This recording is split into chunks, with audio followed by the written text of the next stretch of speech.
Good. Good morning, everybody. Just wanted to start by saying that thoughts and prayers are with everybody in Charlottesville for the tragic news that's come out of there today. Sally and I have a daughter that's a faculty member there, and she texted us early this morning to tell us she was okay. But it's really, really sad when you have to worry about your family members and your children everywhere we go. So we've got to be smarter, and we've got to figure this thing out. We can't keep having useless deaths. So thoughts and prayers are with everybody, family members especially, and that's not the news you want to wake up to every day. Pleased with our game at Wake Forest. It's all about winning. We've said it's about scoring offense and scoring defense, and we were able to do what we needed to win the game. It's still a crazy team. They've won 9 games. They've won 6 games on the road, and for some reason, we can't play a full game. We just can't put our foot on the gas and put somebody away. It's the best first quarter we've had offensively. We're playing great on defense. Everything's great, and then it's like we go to sleep for a while. So I don't know. I don't know what it is. It's something that's dangerous because it can get you beat, but they keep finding a way to win, and we sure don't do it the easy way. Offensive players of the game were Drake and Josh Downs. Those two have become as good a quarterback-receiver combination as there is in the country. Other guys that were contributors on offense, Bryson Nesbitt, John Copenhaver, whose name just keeps coming up each week as playing well on offense, but also special teams. Elijah Green, Antoine Green, Corey Gaynor, and Awesome Richards. So all those guys had really, really good performances. Defensive player of the game was Kamen Rucker. He's one of our best defensive players.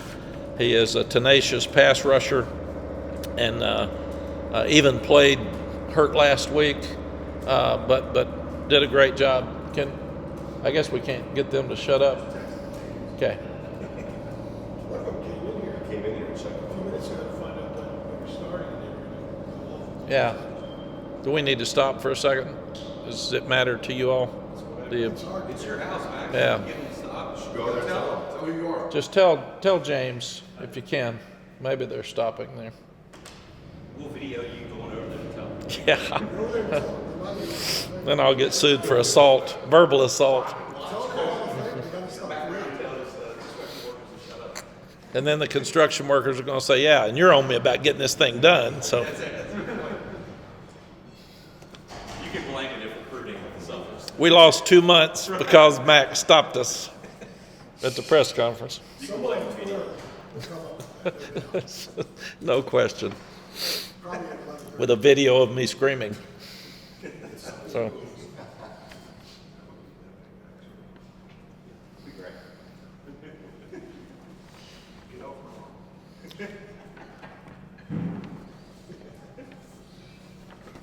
Okay, back to defensive player of the game, Kamen Rucker. As we said, he's been tenacious. He's been an outstanding pass rusher, and he's a leader on this team, and very, very proud of him. Other guys that contributed because we knew we had to get push up front. Kevin Hester, Miles Murphy, Cedric Gray plays great every week, and Power Eccles plays great every week. So those were the contributors. But those guys up front did the things that we needed to do. Special teams player of the game, as I said, is John Copenhaver. He plays on a lot of different special teams, and he's making plays. Contributors on special teams, Will Hardy, DJ Jones, Jake Harkleroad, and George Pettaway. Really proud of these guys. They're ACC Coastal champs. They did what we asked them to do. They didn't talk about it. They didn't back into it. They needed to win enough to get that honor, and they did it with a couple of games left, which is really, really good for them. It's about getting better each week as a team, and we're doing that, but we're still making entirely too many mistakes that at some point will get us beat unless we get those fixed. Doesn't sound like he listened to me, does it? 9-1 for the fourth time since 1980. So it was 2022, obviously, 2015, 1997, and the last time was 1980. So it's these guys are accomplishing things that haven't been accomplished around here very often. 6-0 on the road for the first time in school history. And I don't think there's anybody else in Power 5 that's 6-0 on the road. So that's really, really cool. 6 consecutive road games is the nation's second largest active streak behind Georgia. And Georgia just won the national championship. So it shows you how hard it is to continue to go on the road and win. Drake is the Walter Camp National Player of the Week offensively.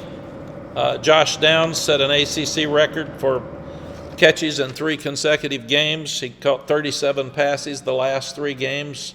That's broken the record of 36. It was a Syracuse player many years ago.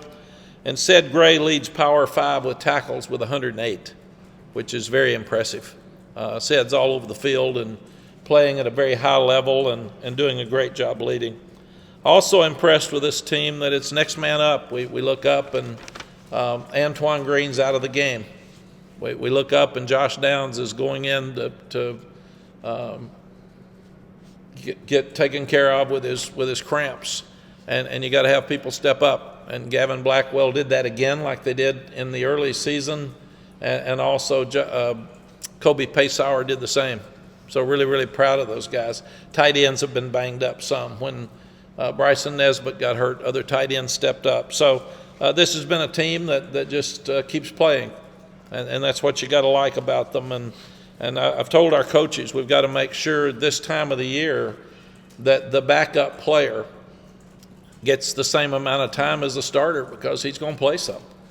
And I thought it came up a couple of times Saturday night where maybe we didn't run that play with the backup as much as we did the starter, and then all of a sudden the starter's out. So you've got to make sure that everybody that has a chance to play is getting a lot of reps in practice. But it's a credit to our coaches recruiting and developing players that we've lost this many players on defense. We've lost players on offense throughout the year, lost 2 starting running backs. And these guys are still stepping up and doing a good job playing. Offensively, 16 explosive plays. We were 10 of 16 on third downs, but 0 for 2 on fourth downs. And fourth down's been so good to us. And we did not get that accomplished on Saturday night. We had 8 trips in the red zone, but 2 of them we didn't score. One of them we took a knee, but the other 2 we didn't score, and that's something we've been doing. So we've got to score touchdowns. We kicked a field goal one time and obviously didn't make it on 4th and 6 inches. And once again, we go on the road and do not have a turnover, which is huge in winning games. So we started great, didn't finish the drives late in the game. The running game's getting better, but we still got too many no gain or minus yards rushing plays. We said we got in the red zone 8 times. We kneeled on the last one, but didn't finish the other 2 drives. We're 1st and goal from the 5 with a chance to put the game away, and we have to kick a field goal. And that's just not acceptable and not who we are. And the other time is 6 inches. I worried in the Pittsburgh game when we were 1 yard away and we throw a pass, and we hit Kobe Paysauer and he steps in. That was too easy. And I said, that'll cost us later because there's a certain toughness that you got to have in the red zone run game. And we couldn't score from the 6 inches on Saturday night. And that's problematic and something we've got to address and we've got to go back and fix. We said we were good on third down, but we weren't good on fourth downs. And we left points on the field. And that's not what our offense has been doing. So as well as we played on offense, I walked away disappointed in red zone scoring because we had opportunities to do that and didn't do it. Defensively, we need to find more consistency. We started well and we ended well, but there's times that we give up entirely too many explosive plays. And our explosive plays, we go back and look at, most of the time on this, it was missed tackles in the secondary. Because we did a good job keeping them in front of us, and then what they did is they went for 6 fourth downs, one of them in their own territory around the 30, and some of those turned into explosive plays because it's 4th and 3 and 4th and 4, and we held them on third downs, which we did a great job with them on third downs. But what they were doing is going by analytics and trying to make enough on third down to go for fourth downs. And then they were successful 4 out of 6 times, which made the difference in their third down count, because you got to look at fourth downs now. And they scored 3 touchdowns and 4 trips to the red zone. And we've still got to do a better job of holding them out. But shut out in the fourth quarter again, which is really, really impressive for these kids. We won the fourth quarter 3-0 and end up winning the game by 2. And the critical turnover, that's the 3rd interception in 2 years that Cam Kelly's had against Wake, which was key, changed the game. And then again, we throw the ball away twice when we're trying to kill the clock. So we really messed up the last drive when we got down to the 5-yard line. We didn't do anything right. We had a false start with our center, and we have 2 incomplete passes to stop the clock. So it just we didn't do anything right to finish it. And then thank goodness Noah Burnett did step up and kick the field goal to win the game. But huge stop on fourth down. This is the way this team's been. We leave the ball at the 6-inch line offensively, and defensively you got to hold them, make them get a short punt and go score. They drive it down to the 8-yard line and then don't make a fourth down. So we give up way too many yards on the way down and then have a fourth down stop that again gives us a chance to go win the game. So we've got to be more consistent and not give up explosives on defense. We got to play better red zone defense to stop touchdowns, and we've got to be more consistent in the red zone again on offense and on fourth downs. Good job with our special teams. We had good kickoff returns to a point they were sky kicking, and our guys handled that well. But Will Hardy did a good job on his return, and George Pettaway gets close when they kick it to him, and there was some wind, so it gave us a chance to return some kicks. Ben Kiernan continues to do a good job punting. He punted one down to the 6 and knocked it out of bounds, and the other one he had it high enough that it forced a fair catch. So he had really, really good hang time. Noah Burnett, as I said, kicked the field goal to win the game. And other than that, missed an extra point and also did a poor job kicking off. So we've got to do better overall in his area, but he had the kick that won the game at the end. But we cannot be missing we cannot be missing extra points. I thought, as weird as it was after that game, that both defenses played better than they'd played the last 2 years, 3 years, because that game had been 59, 54, and 55, 52, whatever it was. It was a whole lot to a whole lot. So both defenses played a whole lot better on Saturday night to hold the game in the 30s because these are 2 of the best offenses in the country. And I do want to credit Sam Hartman. He time and time again we had him and we hit him and he completed passes. He is really, really a good player, and it's a credit to him with what he's done for Wake Forest. They credited us with 1 sack, and we had him down a bunch of times because of their offense. It was near the line of scrimmage. So I don't think our defense got near the credit that they deserved for the number of times that they hit the quarterback, disrupted the quarterback, and also tackled him at the line of scrimmage, which would normally be sacks. Georgia Tech dominated us last year. They really ruined our season. We got a bad start at Virginia Tech, but when we beat Virginia and we dominated Virginia, we go to Georgia Tech and just get killed. And it was awful. And that's when all the fans quit and everybody quit and everybody's disappointed, me too. They totally dominated the game. In fact, the score was 45-22. I looked at it this morning, it made me throw up. We had 63 rushing yards. They had 261. We gave up 8 sacks for 55 yards. That's enough sacks for a season. We went for fourth down, I remember, on our 31, and that'll cure you from doing that. We lost 2 yards, and they scored quickly, and they got 17 points off turnovers. So Jeff Collins, he did a tremendous job there recruiting. They've got really good players, and Sims did such a great job against us at quarterback last year. So Brent Key has stepped in for Jeff. I hated to see Jeff let go that early in a process because he took over an option team, and I thought he did a really, really good job of rebuilding it and getting great players and having a chance. Like I said, in our game, he totally dominated our game. So Brent Key stepped in, and everything I've heard about Brent is really, really good.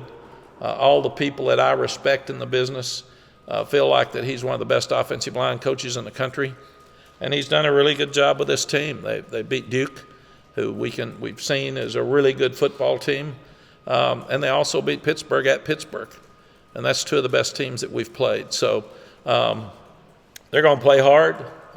They're still in contention for bowl bid, so they're going to come in here and give us the best shot they've got, and it'll be a really good challenge for our program this week.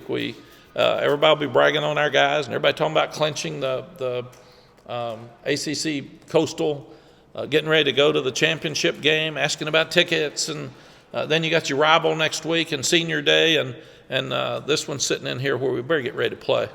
So this will be a really good test to see how we've matured. We didn't play great at Virginia when there wasn't a lot of talk about the game. And there won't be as much talk about this game publicly as there will be the state game and the championship game. So we'll have to get our minds ready to go, because anybody watches that film last year, they got good enough players, and they absolutely whipped us in every way and outcoached us. Questions? Mack, this may be an odd question, but if you closed your eyes and walked around the football building, just listen to the chatter with the players and the coaches, would you be able to, would there be a difference between, the dog days of August before the FAMU games and now? Has the talk, the tenor of the talk changed at all? Yes, I told the players the other day, I think the difference in this year's team and last year's team is not talent. We were talented last year, and we were good enough to win games, and we could have won these same games last year that we're winning this year, because we lost 6 on the road. The difference is the way that they started in January and their attention to detail, and they have become a player-led team. I'm usually having to walk over there last year and stir up the defense, and I see Geo Biggers and Ced Gray pulling them all together and challenging them in a positive way and doing such a great job. And the same thing on offense. So culture, whatever we call it, of this team has been, we're going to find ways to win, and we're going to make sure that we're all in, and we're going to make sure that we play hard every week, and we're going to do the little things that we need to do to win. And for whatever reason, this team's done that. And when I actually said I don't want to hear the Coastal mentioned the last 2 weeks, they didn't mention it. I said, I don't care about your rating. I only care about it at the end of the year. In fact, when I said last week you were 15th in the college football playoff poll, Ced Gray kind of said, Coach, who cares? Let's go, man, as we're sitting in a team meeting. So their approach has been, let's get better. And then as critical as people have been about our defense, because our defense has played better at times than people have given them credit for, they just keep working. They don't point fingers. I think part of that's the credit to Coach Chizik, because his personality is right here, and he's going to correct them, and he will be direct with them, but he's not a screamer and a cusser, and he's not going to be critical of them. He's going to be factual and make sure they're accountable, and he's accountable, and that's why our defense keeps getting better. But no, I think that you hear this team, they'll be talking about Georgia Tech. Are you shocked at all that you're still able to make history this deep into your career at school when it comes to first time in 134 years, first time in school history, winning 6 road games in a single season? And does that kind of renew your love for what you do in coaching? Yes, and I'm not shocked. That's what I came back for. I was shocked that we were so inconsistent last year. And I took that personal, and I thought it was my fault, because I'm the boss. Everything goes through me, so everything that happened was my fault, whether we didn't coach them well, whether they didn't listen. Young people don't decide to be inconsistent. They want to be good. It's coaching, and coaching does matter. And I'm really, really proud that right now we're relevant again. Right now, people are still talking about North Carolina, and we haven't been to a championship game since 2015. So there's a lot of good things that are popping up here, and I'm really proud of these guys. And I'm proud of our coaches, and I'm proud of the way they're competing and fighting. And probably the best thing about this team right now is they're not near satisfied with how we're playing. I told them yesterday, how can you put the ball at the 6-inch line, let them drive it 90 yards? I mean, how do you do that and win a game? And then why don't, when you stop the 4th and 3, why don't you stop them 6 plays before that? How do you get the ball to win a game on the road that's so important at the 5-yard line and have to kick a long field goal? You can't do that and keep winning. It's going to bite us. So they've been a team that has been very receptive to tough criticism because of things we haven't done and not just patting themselves on the back for things we have. How pivotal has Cedric Gray been to that culture change that you're talking about? Cedric Gray might be the most important to the culture change on defense. He leads. He's positive. He and Power Eccles practice every day like you see them play. And we haven't had depth at that position, so they've had to play a whole lot of plays. And even to the point I've told them, y'all be smart enough. We can't afford a targeting penalty. But they're passionate about football. In fact, the 3 things the players ask, passion, accountability, and toughness, they are. And they're the epitome of those 3 things. And they're both really good leaders. And I can sit here right now and tell you they'll practice really well in the morning and they'll play hard on Saturday. Just staying on that, you built 2 programs into national prominence on top of college football. I'm sure there are pivotal sequences in each of those building projects where you had weeks like this week where you learned a lot about what the program is. Is this program at that point this week coming off achieving something very tangible, still with a lot more to out in front of you guys? So you're going to find out really what these kids are made of this week? Absolutely, Andrew. I told him yesterday, you've done a good job, and this is a good team. And you can either become a great team because the story's not finished yet, or you can go stand around the next couple of weeks and be a good team. There's a lot of teams that have won 9 games in North Carolina history. You can be one of those. Or you can be one of those that accomplishes things that haven't been accomplished very often around here.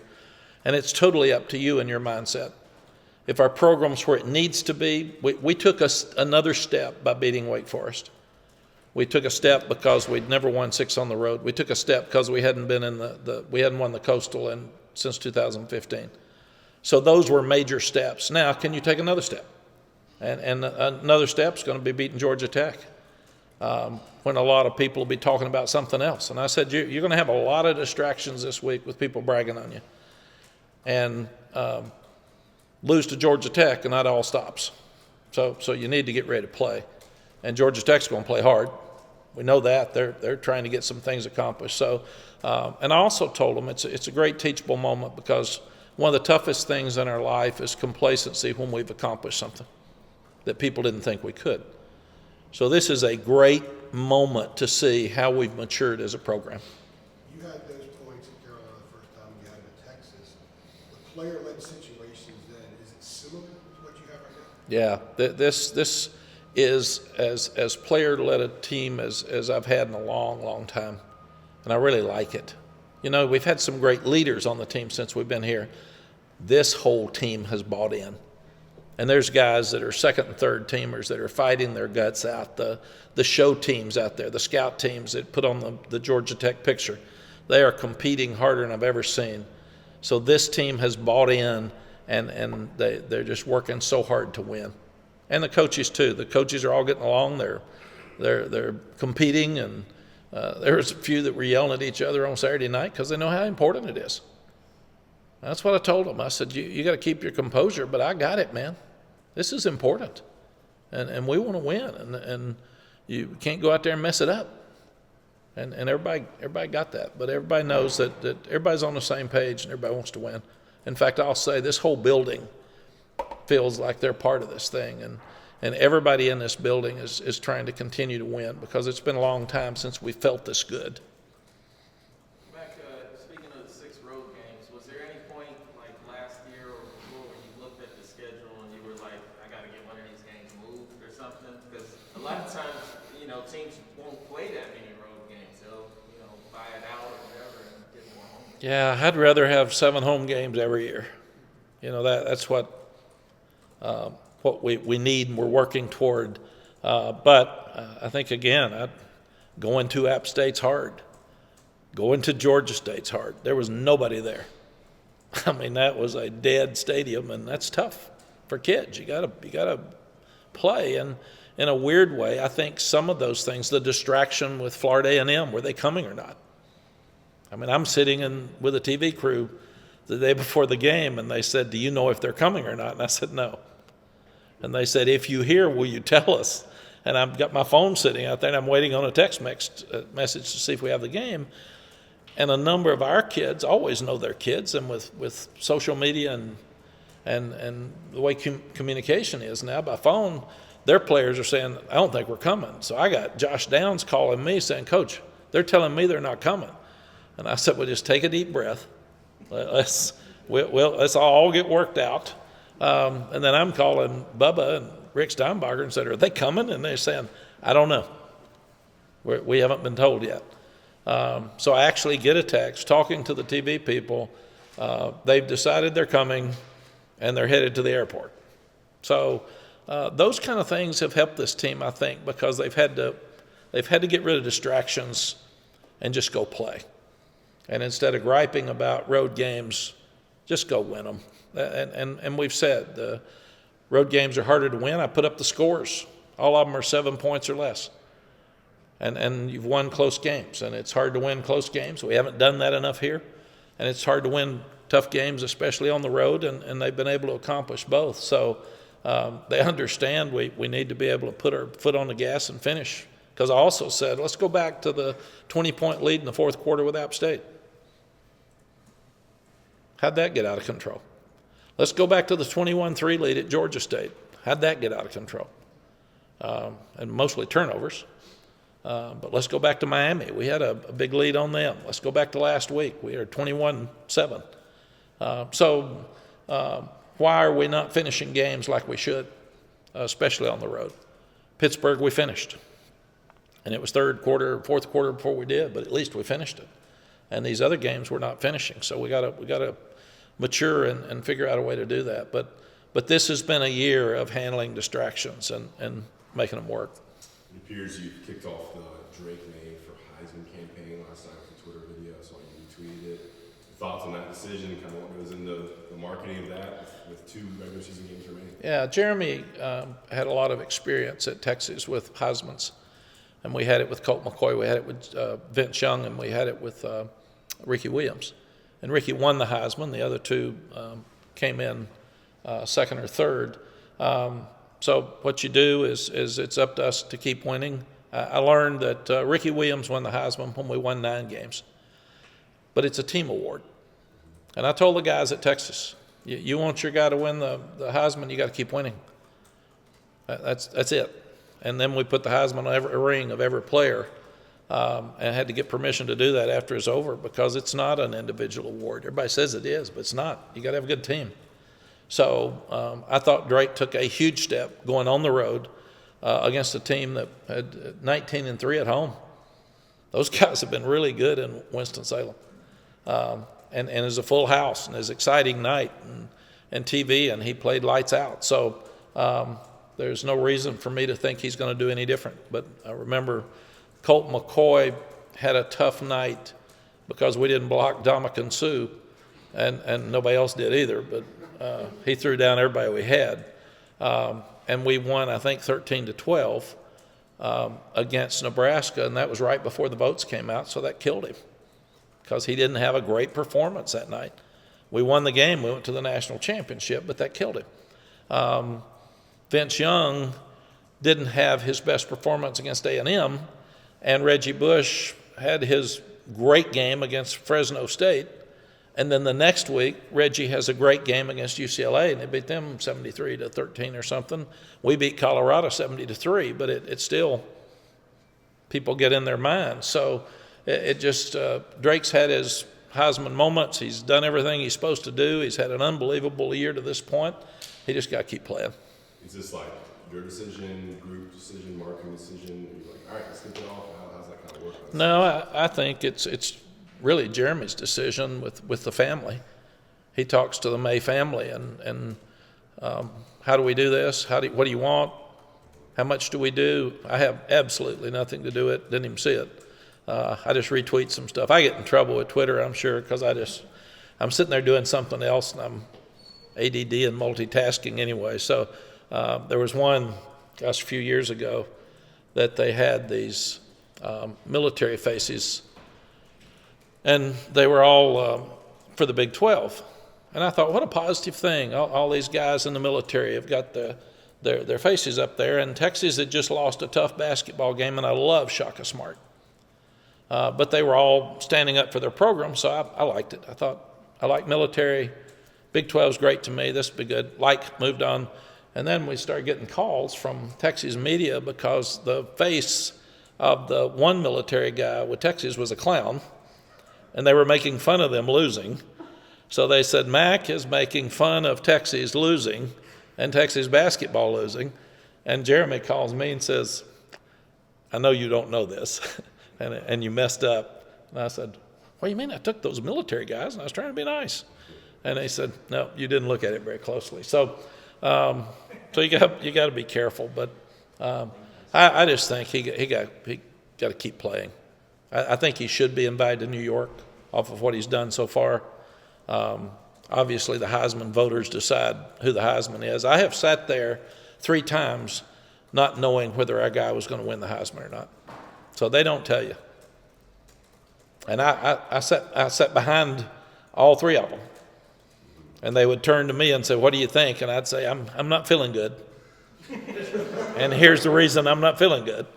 But they actually don't know till the vote. And the tough thing is, right after the vote, you have to go do a press conference, win and lose. So it's a tough deal. With the Heisman, it does seem like for players who've won, there's one particular moment that stands out in the course of their season. Obviously, there's a few games left for Drake to play, but to this point, what would that moment be for you? I think he's had a whole bunch of them. But the one that would make a difference to me is the drive right before the half at Duke and the drive at the end of the game. I mean, he absolutely won that game with those 2 drives. And to score with 16 seconds left with a dramatic pass in the corner, that's a Heisman moment for sure. Were you watching the Colts game at all with Jeff making his debut? Were you pacing at all? Or were you like trying to no, don't do this, do this? I was trying to figure out why we didn't score from the 5 and why we didn't score from the 6-inch line. Why didn't we make the 2 fourth downs? And how can they drive the ball from the 6-inch line to the 8? So no, I didn't see any of the pro games yesterday, but I did text Jeff last night and say, congratulations, man. I'm so proud of you. I also told him if I was him, I'd quit. He'd be the only guy to never lose a pro game. What did he text back? No, he was so happy and so positive. And I told him that, and I really believe this, is people are very complicated. Football's simple. And you gotta, and he is a tremendous communicator. And he'll do this thing. He gets it because he's sat where they sat. It's one of the reasons I never wanted to coach in the NFL. I never played in the NFL. I didn't get their game. I didn't get free agency. I didn't want somebody else recruiting my players with pro scouts, and I didn't want people making decisions for me. I didn't want to have a job and they'd already hired a coordinator and I couldn't get rid of it because you don't have full control. He's done all that. So he's been to Super Bowls. He's been in all those locker rooms. He gets it. And I did really enjoy watching his time in the locker room after the game with the players. I thought that just showed you. They love him. He's comfortable with them. He talked about no fear. Coaches live in fear. You live in fear of losing. You live in fear of making decisions that you're going to be criticized. You live in fear of being fired. And that's a burden I don't have because I'm past that point. It helps me because I'm really just having fun and trying to help kids and want to win the games. But I don't care if somebody doesn't like whether I went for fourth down or not. It's a decision I make. I don't need a poll or a panel to ask what they think. I've done it more than they have. So, and Jeff's been there as a player, so he gave them off Monday. I could say, well, everybody gets a game ball and Monday's off, and that's enough for them. They were all happy, so they'll play hard next week too. Those 2 fourth downs you guys went for, how much of that was the analytics, how much of that was just your gut? My God, totally. I would definitely, with Drake May and our offensive skill, we're going to go for 4th and 3. Unless like the last one, the last field goal, it was stupid because the game dictated you needed those points. But right now, one of the reasons we're in the position that we're in is we've done a decent job on defense against 4th downs, and we've done as good as anybody in the country offensively on 4th downs. Like I said, I think there was 91 more points that we've scored because we've been aggressive. And I'm not going to worry about the ones we don't make. We just need to make them. So part of it was field goals don't go in a game like that. Yeah, absolutely. I learned that, Andrew, when we were playing Texas Tech, and Cliff Kingsbury and Mike Leach were scoring so many points with the air raid. It used to be run and shoot, but it's become air raid, and they were scoring a bunch of points. So you weren't going to win with field goals. I mean, they were going to score their 30 to 40 points, and that's kind of what the Big 12 became. So we made a rule then that any time we crossed the 50, we were not kicking field goals. We were going for 4th downs and just being aggressive with it. And Mike Leach went for 13 4th downs against us one night in Austin. He went for 1 at the 20 on 4th and 4, minus 20, and made it. And I asked him after the game, and he said, I'm not conventional. You guys are all conventional. You all go by this little book that says you got to punt.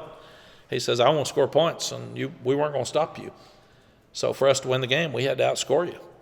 And it's funny that he was doing analytics long before analytics were quote, so prominent in college sports. But I just feel like it shows your team you've got trust in them if you go for it.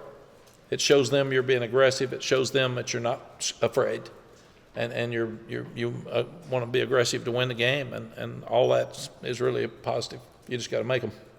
What went into the decision to have Will Hardy return kicks? That was kind of surprising for us in the best box. He is he's smart, and he's a really good blocker, and he's the off guy, so you feel like he wouldn't be the one to catch the ball most of the time. That's George Pettaway.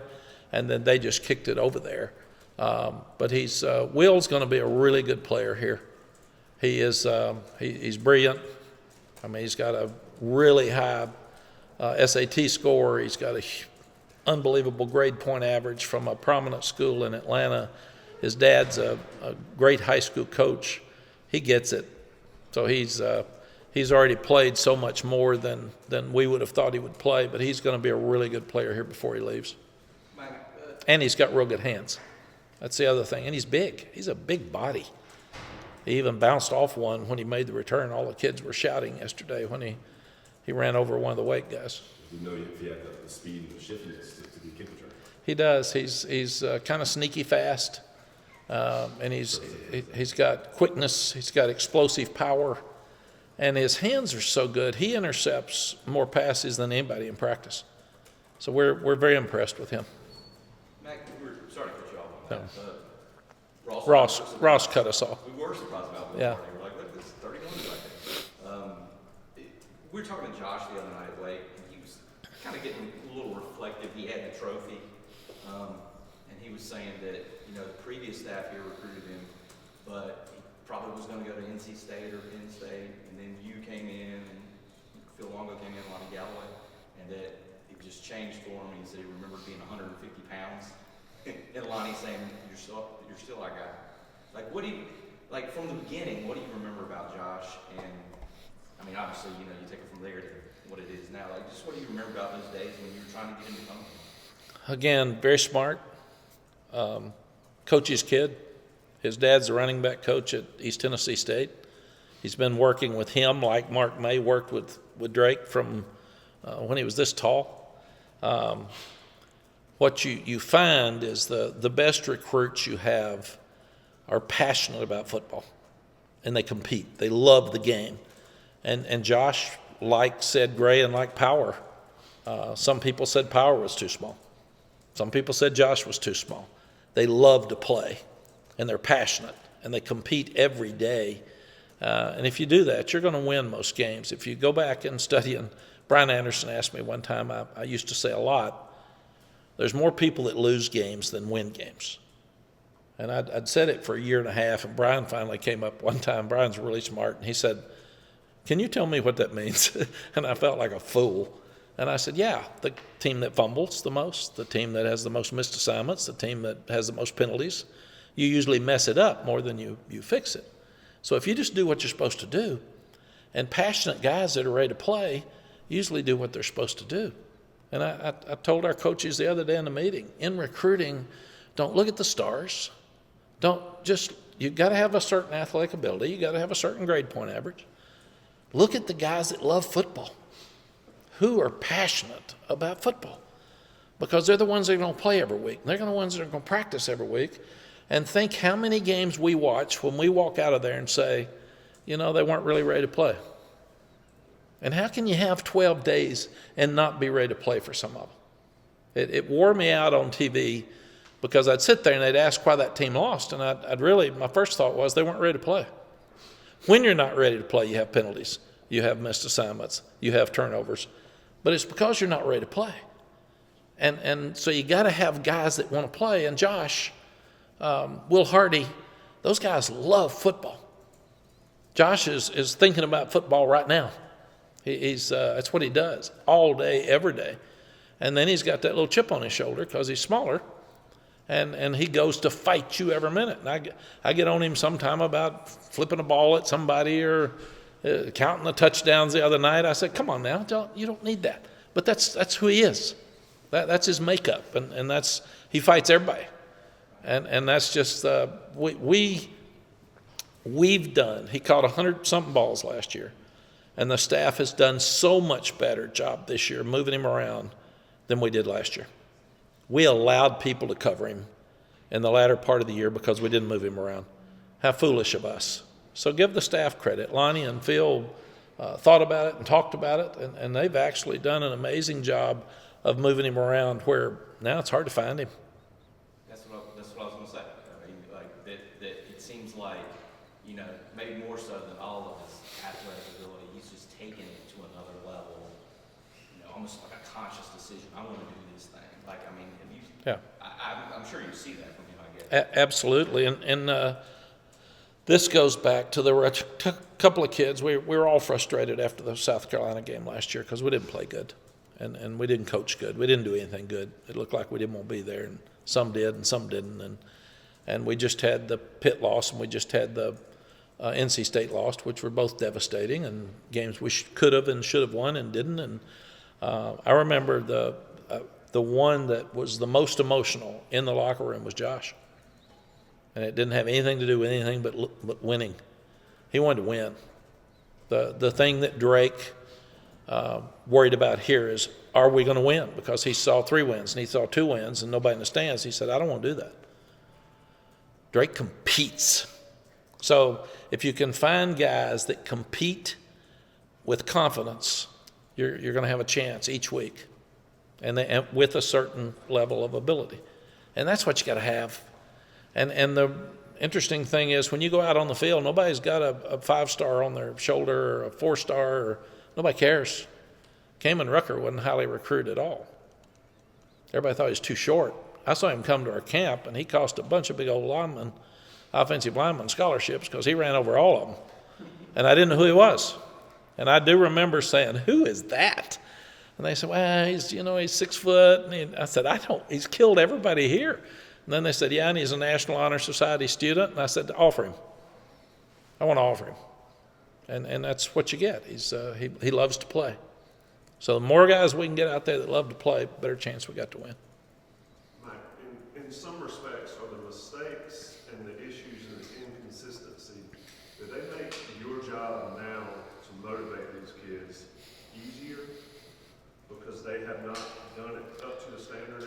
Yeah, it's a good point, Tommy. I probably said it to boredom, but you can coach them much harder after you win. If you think of all the teams that are losing and out of bowl contention, it's kind of like the NFL players out of the playoff. How do you coach them? You're trying to pick them up and they're playing bad. So that's a hard locker room, man. Our guys, they're just hungry. Why aren't we doing this better? Here's why you're not doing better. We've got to tackle better. So you get their attention in the morning that every single time it's a 4th and 2, and we'll go over 4th and 3 and 4th and 2 tomorrow. You got to be in a better position to tackle. Get him on the ground. You don't have to have a form tackle. Grab him and hold him till some guys can come, but you can't miss. You just can't miss. And the angles, a couple of times the weight guy caught the ball on a short one and came up underneath, and we had 3 of them just miss him. Got to have proper angles. So those are things. First, we'll put the ball in the morning, 1st and goal at the 5. What's our sequence of plays? You can't do that. And there's 2:16 left, so don't throw the ball away. We're trying to kill the clock. We're trying to make them use 3 timeouts. So there's so many things this team can still learn, Tommy, that we've got to do a better job coaching. And I'll have a staff meeting at 3 today, and I'll be all over the coaches. There's so many things we've got to fix. The positive thing is everybody's listening, and we can fix them easier now. Mack, is there anything about the fact that you now have an extra game added on, a 13th game before the bowl game, that changes or affects what you do administratively from a team schedule, just the way you go about it day to day and week to week? Is there anything that makes you adjust or do anything different? Yeah, you look, Adam, we had 0 week. So we've been doing this a long time, and we've had 2 open dates.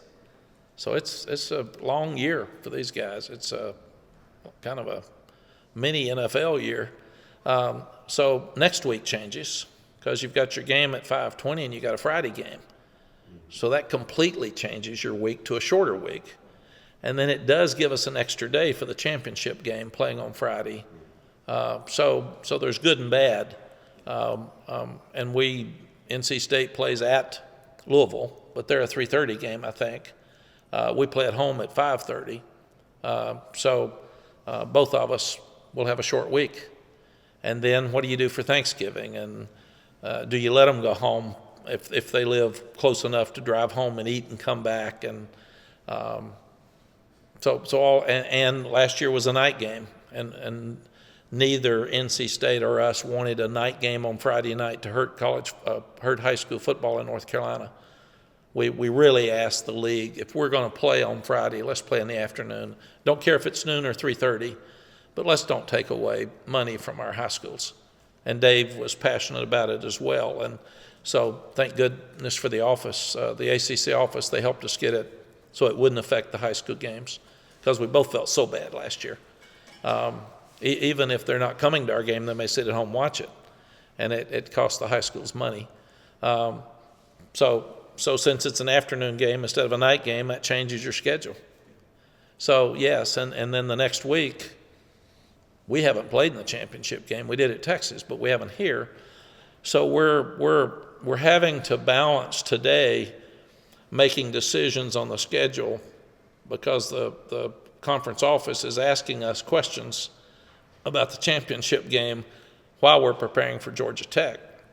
So that, again, is why it's such a strange week, but a dangerous week. You got to make these decisions quick, but you better get back to work.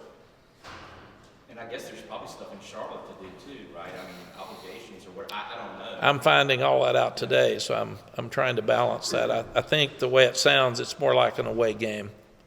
We'll go down on Friday. There is a banquet on Friday night where they honor the legends, and Natron Means is our legend for this year, so that's cool that he's on our staff. But the way I feel like is we'll practice here like we normally do, have a walkthrough on Friday, we'll bus to Charlotte, spend the night, and get up and play. I don't even know what time the game is, so I do know this week it's 5:30. It's 8 p.m. It's 8 p.m.? I think so. Is it? Yes. Is the state game on a Friday, is that a mutually assured thing, agreed upon thing, or is that a legal thing? I don't have any idea, Tommy.